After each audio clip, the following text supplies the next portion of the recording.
Greetings and hello everyone. This is Bob from Bob's Marx Trains, and today I wanted to show you my Marx Bubbling water tower. I bought this thing off eBay. When I received it, it did not work, didn't bubble, and the purpose of today's YouTube is to show you how I fixed it and some properties and some interesting things about the water tower itself.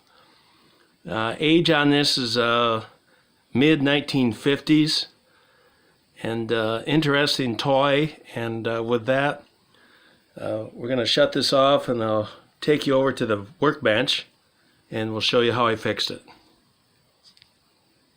Okay, here we are over at the bench, and I laid out some items here to kind of pique your curiosity about these items that are related to the repair. So we'll remove those and show you how I fixed it. First thing we'll take off is the pig, because after all, pigs do fly. We'll move these items out of the way. Alright, so obviously here's the unit. We're going to pretend that it doesn't work, but I'll show you the procedure, how I fixed it. In the bottom of this, you will see a shroud. It's a little bitty metal box. What you have to do is take that box off. So we're going to do that first. It's just one little screw to take it off.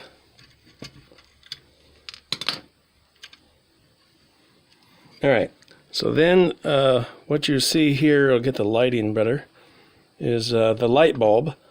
The first thing that I noticed was that the light bulb, when I tried to turn it on, the light bulb was dim. What happened there was the filament was getting worn out, if you will, so I replaced it with a new bulb. This bulb was a 14 watt. If you look carefully on this pointer, if I can get the light just right, this gray substance here, this is a substance that I squirted in there because the base of the unit was melted and there was a hole in there. So what I was trying to figure out, what can I use in there other than trying to replace it with plastic, something that would be heat resistant and not remelt. What I concluded with is this product here is called Permatex.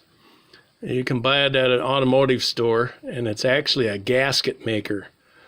My father was an auto mechanic, and when you didn't have a gasket, you could squirt this stuff on there and make a new gasket. It's heat resistant. I think it goes up to 500 degrees, so it will withstand some heat. So I just simply took the unit, squirted this stuff in there, in the hole, and fixed that. So that sealed up the hole, because the issue here is on these towers is heat retention. You got to encapsulate the heat so it directs it onto the fluid, so the fluid will boil and form bubbles. The other thing that I did is this little enclosure, it's a little rectangle box. I lined the box with aluminum foil, and I just cut a piece to go around and line it with aluminum foil to even get more heat retention and seal up the box so that you're concentrating the heat. So with those two items there, that's what fixed it. We simply put the box back on and put the screw back in, and lo and behold, it worked. The other thing that you should do once you have a repair done on these units, as I indicated before, we put a 14 watt bulb in there, and I used a individual transformer, a low voltage transformer. I think this goes up to 17 volts. And after the unit gets to bubbling, you have to turn this thing way down so it's almost on low or just barely heating. And this should last you for years to protect the bulb and control the heat. Wanted to mention one last thing. You saw in the first part of the video this paint remover. I've used this stuff for years, and the reason I'm mentioning it is that most paint removers contain a product called methylene chloride. I got to researching what was the liquid that's inside of these tubes, and try not to get alarmed, but it's most likely methylene chloride. It's also called refrigerant 30 or Freon 30. As indicated before, it's used a lot in paint removers. It's a colorless liquid, and the liquid is, which makes sense, has a low boiling point, and that's what's more than likely used in these toys. They're also used in Christmas tree bubblers. I looked it up on the internet, did quite a bit of research, and you can too if you have this toy. In fact, I suggest that you do it. Obviously, you don't want to break the tube. It's hazardous.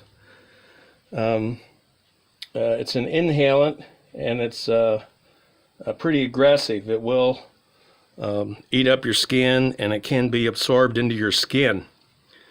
So trying not to alarm you, but I've used paint removers all my life. My wife and I refinish antiques. So as long as you're following the directions on your paint remover, safe to use. The other thing I might suggest that you do, in my background in environmental health, they have a thing out there called material safety data sheets. And you can go on the internet and look up the material safety data sheet for methylene chloride. I think it's important that you know what's in there.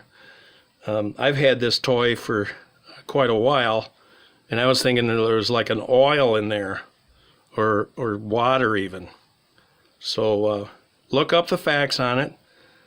Be careful with the toy, and obviously don't break the tube, and you'll have years of fun with it. So with that, enjoy the hobby, and we'll see you again next time.